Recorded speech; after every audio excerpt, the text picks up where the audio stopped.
Je suis Mania Riche et donc je suis actuellement CEO de la Sodeco.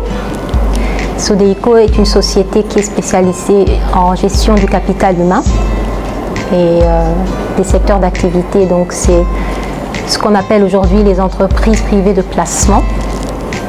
Nous travaillons essentiellement donc à la mise à disposition du personnel, le recrutement, la formation et l'accompagnement en conseil RH dans les entreprises. On a aussi pas mal de partenariats avec le secteur public dans le cadre de la restructuration, accompagnement dans la réforme souvent de la fonction publique ou de l'État.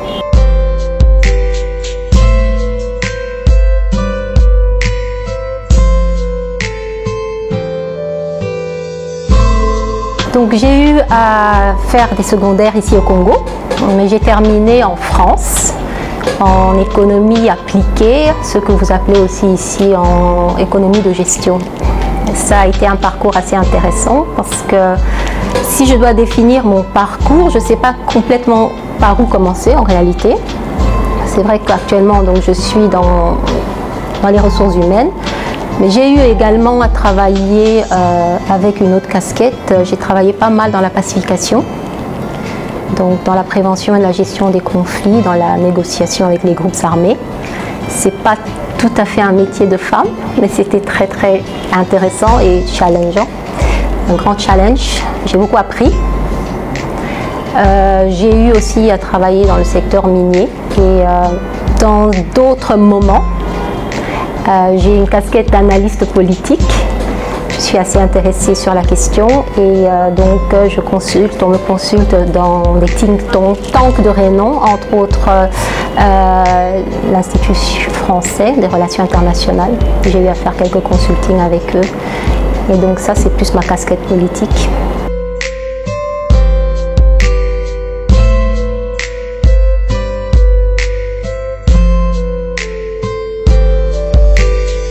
Oui, donc notre entreprise, comme je l'ai dit, s'occupe de la gestion du capital humain. Et c'est une grande nécessité. La Banque mondiale aujourd'hui dit que, en termes de capital humain, il y a un indice que la Banque mondiale sort maintenant chaque année.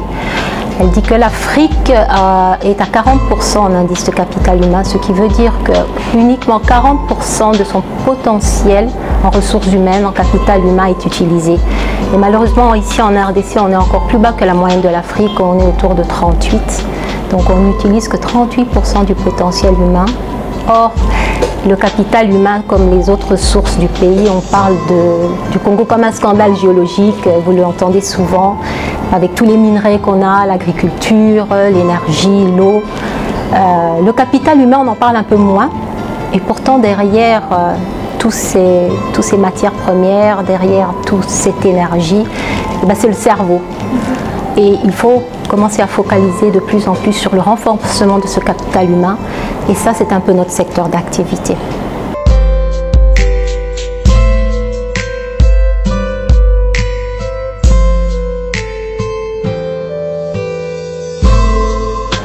Le grand challenge, finalement, c'est la gestion des humains. Il faut gérer les équipes. Les équipes, ce n'est pas des produits. Les équipes ont leur propre complexité, l'être humain a sa propre complexité et c'est, je crois, la capacité à comprendre cette complexité et à la manager au quotidien qui est un des grands défis qu'on essaye ici de relever. Une autre difficulté, je dirais, c'est un petit peu lié aussi à la résistance au changement.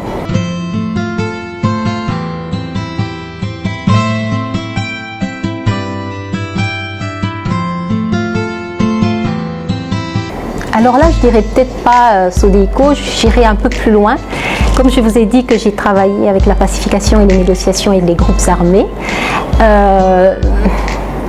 je me souviens une fois, c'était à Goma il y a quelques années, une dizaine d'années maintenant, j'étais dans une des salles avec 22 groupes armés différents en train de négocier la paix et tout d'un coup dans la salle est entré un homme armé qui est venu vers un de ses collègues, pointer son fusil et lui demander de quitter la salle.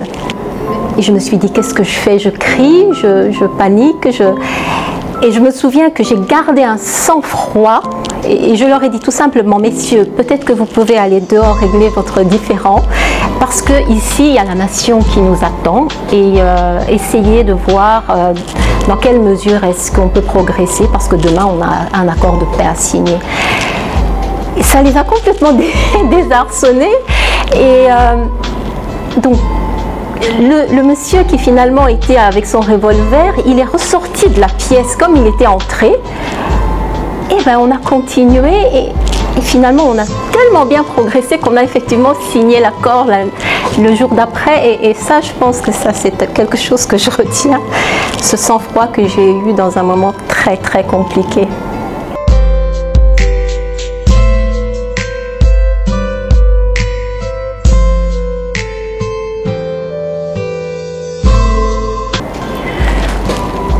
Difficile à dire ici dans un environnement très compétitif, très imprévisible, parce que vous dire que je sais ce qui va arriver ici dans 5 ans, c'est pas toujours évident, parce que le contexte évolue, vous le savez aussi. Mais disons que nous, on est dans une stratégie d'expansion. D'ici les 3 prochaines années, on s'est fixé comme objectif d'ouvrir encore 2 bureaux permanents dans le pays. Je ne dis pas encore où, mais on est en plein dans cette expansion-là et on se serre les coudes et ça ira.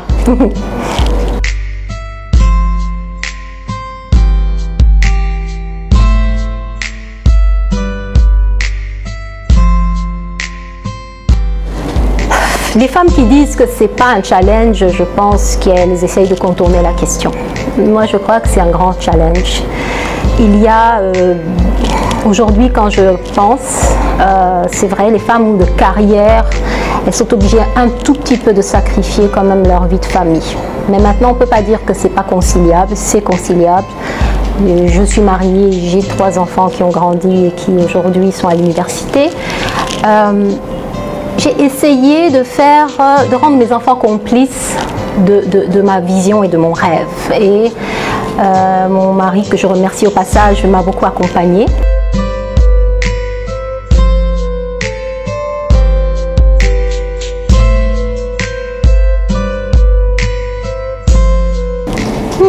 C'est toujours difficile de s'auto-complimenter.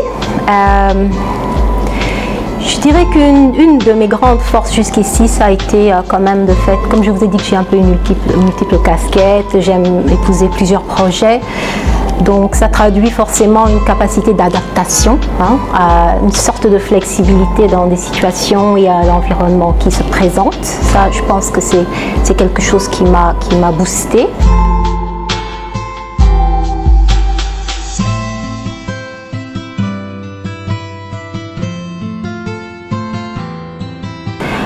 Moi, je recommande vivement, et d'ailleurs j'utilise ce forum pour vraiment essayer d'interpeller même les autorités, pour voir dans quelle mesure est-ce qu'on peut mieux appliquer les lois, les réglementations de notre pays en la matière pour justement assurer la protection et améliorer les conditions de santé et de sécurité des fois dans les lieux de travail où opèrent aujourd'hui les entreprises et surtout les agents qui sont considérés comme opérant dans la sous-traitance. C'est vraiment une forte interpellation parce qu'il y a beaucoup d'abus sur le secteur et il faut vraiment essayer de remettre de l'ordre. Et moi je suis vraiment partie prenante pour ça.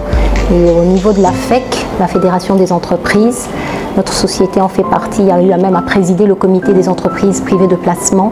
Et c'est donc une question qui nous tient à cœur et on essaie absolument d'améliorer et de mieux réglementer en faveur des agents.